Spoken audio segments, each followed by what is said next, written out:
हिंदी साहित्य के BA विभाग तृतीय वर्ष के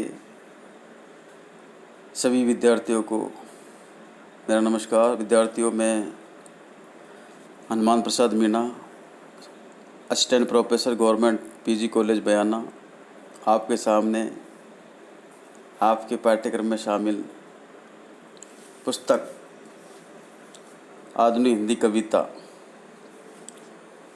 के पाठ संख्या 10 के प्रमुख कवि दुष्यंत कुमार की गज़ल लेकर आया हूँ और आपके पाठ्यक्रम में शामिल उनकी यह 5वीं गज़ल है और जिसका शीर्षक है मत कहो आकाश में कोहरा घना है। विद्यार्थियों, दुष्यंत कुमार जी की यह गज़ल उनका 1975 में प्रकाशित गज़ल संग्रह साये में धूप शीर्षक पुस्तक से ली गई है और इस गज़ल में सामाजिक परिवेश एवं व्यक्तिगत चिंतन के साथ ही कुछ कमजोरियों की वंदना की गई है। पहली गज़ल का शेर इस प्रकार है। मत कहो आकाश में कोहरा घना है, मत कहो आकाश में कोहरा घना है, ये किसी की व्यक्तिगत आलोचना है। गज़लकार दुष्यंत कुमार जी कहते हैं कि ऐसा कभी नहीं सोचना चाहिए कि परिस्थितियाँ ठीक नहीं हैं। मार्ग में अनेक बाधाएँ हैं, रुकावटें हैं, निराशा है, कुछ अनिश्चितता की स्थिति भी है। कोहरा यहाँ निराशा का प्रतीक है। जीवन में भविष्य का सही ज्ञान नहीं रहता है, फिर भी जो साहस, आशा एवं परिश्रम के साथ हम प्रयास करते हैं वे हमें सफलता दिलाते हैं। व्यक्ति को निराशा से ग्रस्त परिस्थितियों से हारा थका आदि बताना तो उसके व्यक्तित्व को कमज़ोर बताना जैसा है। अतएव हताश निराश व्यक्ति को तो उत्साहित करना चाहिए। व्यक्ति की आलोचना का आशय दोष दर्शन करना है। यह किसी की व्यक्तिगत आलोचना है, अर्थात किसी में दोषों का दर्शन करना। कमी सभी में रहती है, परंतु किसी में नाम मात्र की और किसी में अधिक रहती है। सहयोग करना एवं संवेदना रखना मानवीय कर्तव्य है। कोहरा घना प्रतीकात्मक एवं लाक्षणिक प्रयोग है। दूसरी गज़ल का शेर है, गज़ल का दूसरा शेर है जो इस प्रकार है। सूर्य हमने भी नहीं देखा सुबह से, सूर्य हमने भी नहीं देखा सुबह से, क्या करोगे सूर्य का क्या देखना है। इसमें कवि ने जीवन को लेकर निराशावादी स्वर व्यक्त किया है। कवि दुष्यंत कुमार कहते हैं कि हमने अपने जीवन के आरंभ से ही सुख में सूर्य का आलोक नहीं देखा, अर्थात सुख नहीं देखा जीवन में। सूर्य यहाँ सुख का प्रतीक है। जिंदगी ऐसे ही बीत रही है तो अब उस सुख चैन रूपी सूर्य को देखने से क्या लाभ होगा। अतएव उसे देखने की लालसा छोड़ दी है।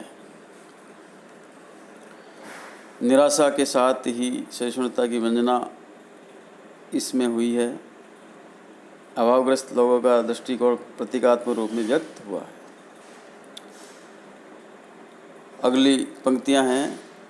इस सड़क पर इस कदर कीचड़ बिछी है, इस सड़क पर इस कदर कीचड़ बिछी है, हर किसी का पांव घुटनों तक सना है। कीचड़ यहाँ भ्रष्टाचार का प्रतीक है, बुराई का प्रतीक है।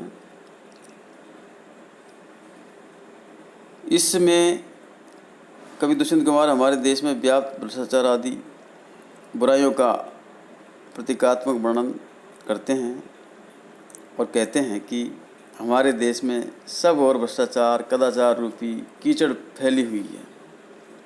इस सड़क पर इस कदर कीचड़ बिछी है, इससे हर एक स्थान पर प्रत्येक व्यक्ति इस कीचड़ में घुटनों तक डूबा हुआ है। हर किसी का पांव घुटनों तक सुना यानी डूबा हुआ है, भीगा हुआ है। आज से स्पष्ट है कि सरकारी गैर सरकारी सभी क्षेत्रों में भ्रष्टाचार व्याप्त है, उसमें सब डूबे हुए हैं। कीचड़ का प्रतीकात्मक एवं अप्रस्तुत प्रयोग काफ़ी सशक्त है। भ्रष्टाचार कदाचार पर व्यंग किया गया है। देखने में आता है कि आज भ्रष्टाचार शिष्टाचार बन गया है, उसी पर यहाँ कवि ने व्यंग किया।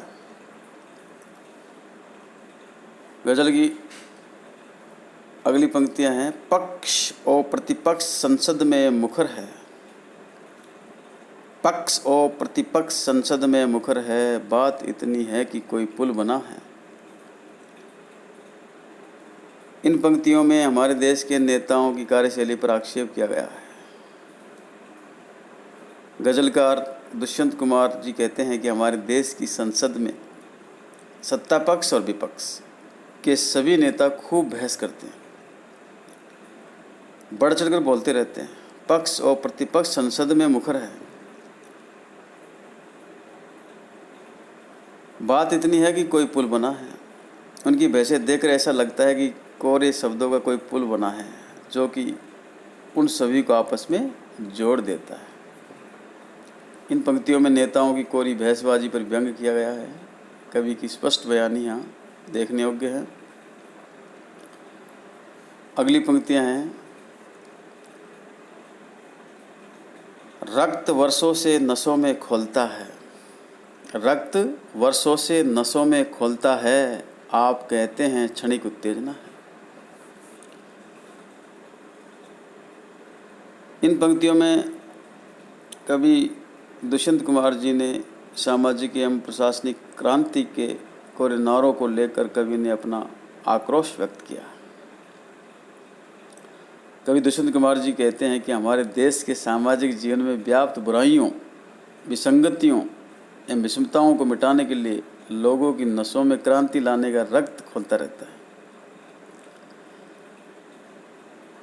आक्रोश भरा रहता है। लोगों का ऐसा आक्रोश कोई क्षणिक उत्तेजना नहीं है,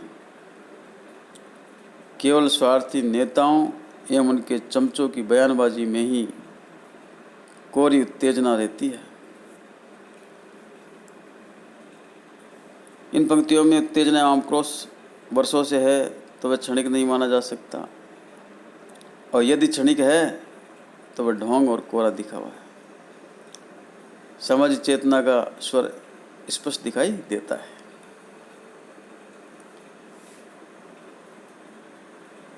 हो गई हर घाट पर पूरी व्यवस्था, हो गई हर घाट पर पूरी व्यवस्था, शौक से डूबे जिसे भी डूबना है।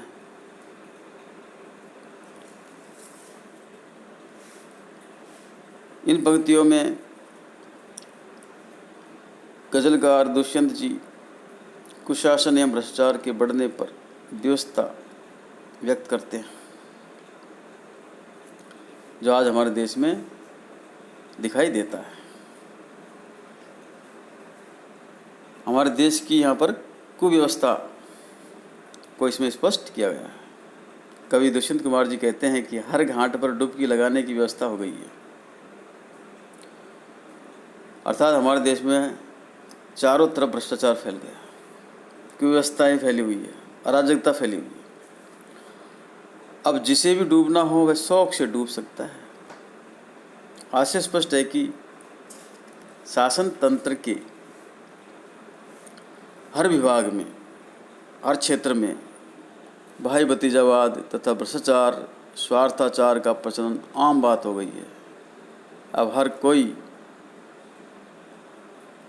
अपना काम साध सकता है, निकाल सकता है, चाहे देश डूबे तो डूबने दिया जाए, देश की किसी को परवाह नहीं है। इन पंक्तियों में कवि का आक्षेप यथार्थ स्थितियों को उधेड़ने वाला है। आज की हमारे देश में जो स्थिति है उसको बताया गया है। प्रतीकात्मकता एवं व्यंग्य का प्रयोग सशक्त है।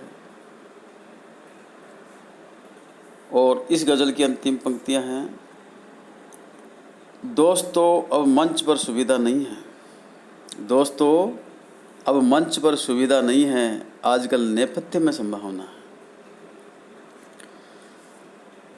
यह पद्यांश या पंक्तियाँ दुष्यंत कुमार द्वारा रचित साये में धूप काव्य संग्रह जो 1975 में प्रकाशित किया गया है से संकलित गज़लों से लिया गया है।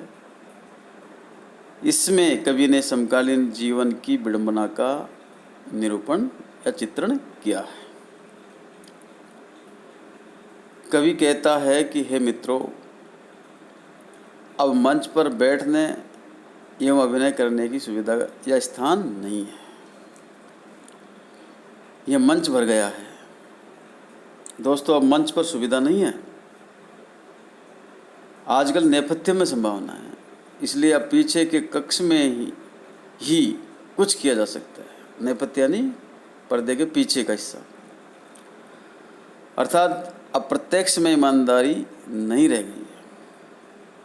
इसका प्रचलन तो अब गोपनीय कक्षों में चलने लगा है और हर कोई चोरी छिपे अपना मतलब साध सकता है, अपना मतलब साध सकता है, निकाल सकता है, अपना उल्लू सीधा कर सकता है। इन पंक्तियों में कवि ने सामाजिक यथार्थ की व्यंजना की है। आज हमारे समाज में जो घटित हो रहा है, व्यतीत हो रहा है, उसको दर्शाया गया है। नेपथ्य शब्द से व्यंग्यार्थ की प्रखरता स्पष्ट दिखाई देती है।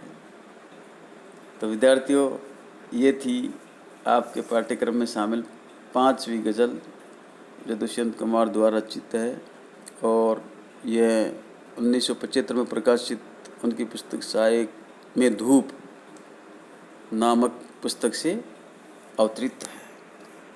शेष आगे की गज़लों का भावार्थ एवं अर्थ हम अगले वीडियो में प्रस्तुत करेंगे। इस वीडियो में इतना ही। धन्यवाद।